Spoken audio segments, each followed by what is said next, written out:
Hello everyone, GhostOfOrchids here, welcome back to my channel. Today I am going to be discussing gear sets for healers. When I say healers, I mean beginner healers. If you are new to healing, you'll want this video.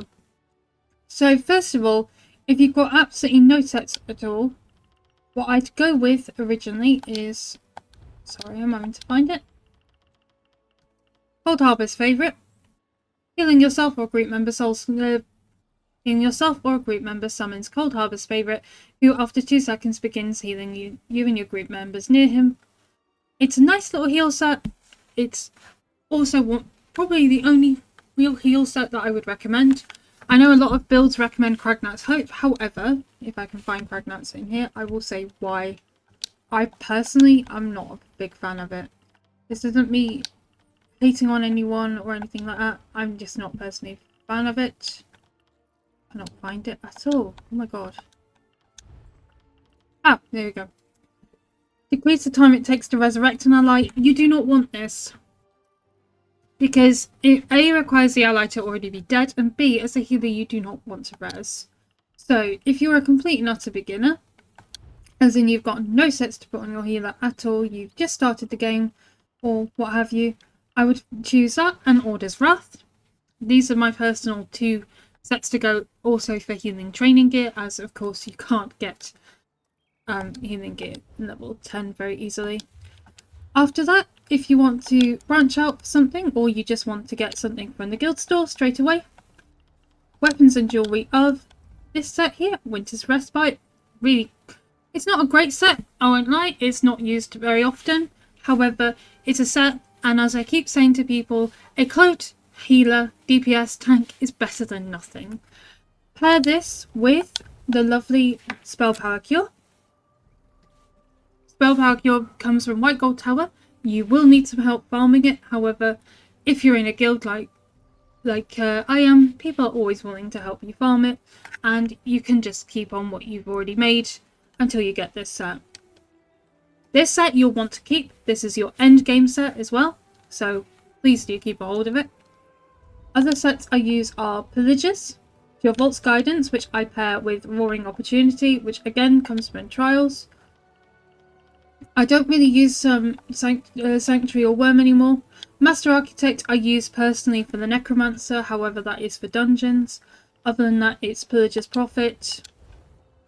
And occasionally people use the healing set from this LC. I can't actually pronounce Lucid Citadel. There we go. Brain's actually decided to kick in at long last. I don't really have much of it, so I can't really show, but it's not a bad set at all. Basically, whatever you can get a hold of is what I'd recommend, but talk to your group and see what sets you need as well. If you're running trials, they will tell you specific sets that you'll want and specific sets you'll need. But most trial groups, from what I've found, if they're in a guild with you, they'll help you farm them. So don't panic if you're like, oh my god, I've only got half these sets. Don't panic. Anyway, going back to monster sets you can use. I personally do not rate Chokethorn, so I will not be recommending it here, but Bogdan the Night Flame comes from Elden Hollow 2, I believe. Somebody please correct me in the comments if I'm wrong. It is a nice healing set. It's not the best that you can get, but it's a nice healing set, and it will tide you over until you can get either Earthcore, Symphony, or one that this character currently does not have on them, and I'll have to actually use my noggin here. Remember which one it is, because I don't actually remember what was on Nazare. You can use Nazare as a healer. There's plenty of healing sets you can use, and there's plenty of healing sets I wouldn't recommend. But honestly, I think the best thing you could do is just talk to your group. Just say, hey look, I've just started out as a healer. I'm really I'm looking forward to healing, but I need some help.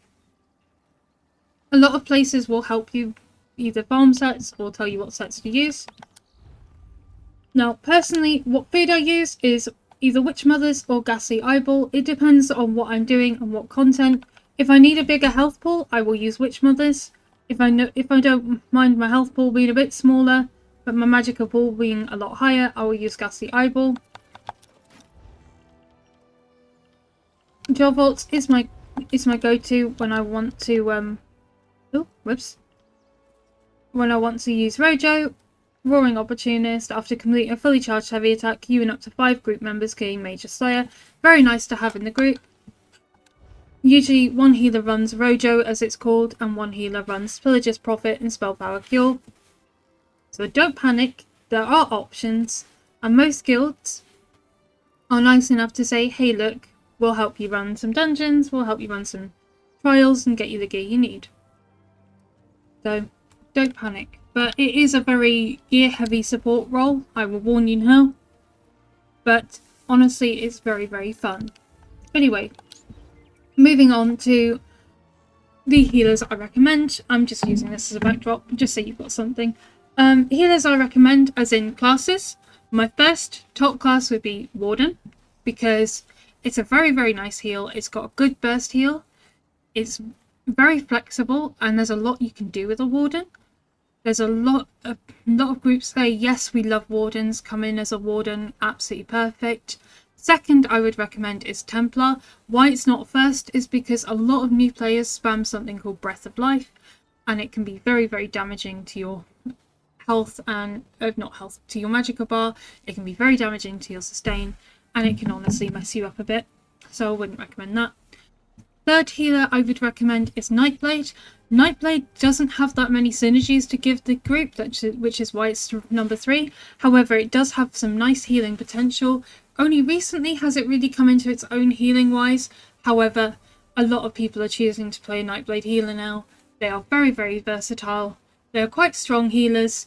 Just unfortunately, you do have a lack of synergies, but you can compensate that with other things if you wish. Number 4, I would say personally what I'm running here is Necro. Necro healers are very, very powerful, but they do take some getting used to, which can be unfortunate. I do not recommend a Necro healer for a beginner player. It's just as simple as that. They can be very, very strong, as I will show. They've got Resistant Flesh, which is a very strong heal. They have Unnerving Boneyard, which is a nice debuff. And they've got various other skills. There's more in my tutorial builds if you prefer to watch those. However, I don't recommend them as a beginner healer. They can be a lot to get used to. It's a lot of farming. You've got a lot of Undaunted to farm, and it can be very, very daunting. However, they are very good healers in the right hands.